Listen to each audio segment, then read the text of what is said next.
አንዳንድ ሰዎች ከበደ ግጥም ይከብዳል ይላልና ካልከበደ እሱ ከተረዳው ምኑን ተቀኘውት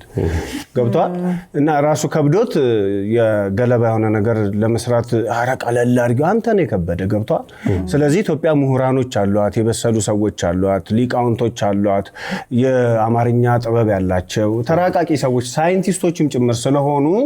ቴዲ አፍሮን እኮ ወደድ ነው በዘፈኑ ብቻ አይደለም በኢንተርቪው ብቃቱም ጭምር ነው። ቴዲ ሲባል ሰብልዬን ሲያነሳ ታሪክ ሲዘረዝር ምናምን የሰው ልጅ ረቀቅና ከበድ ያለ ነገር ሲሰራ እንደ ሀገርም ክብር ሊገባው ይገባል እንጂ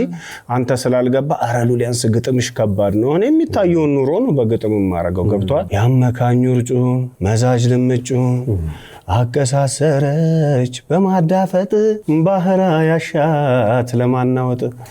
እያልጎመጎመ ሹክ ሲሉ በቷ ዳሌ ያናዘረተውን ጫፊ ባቷ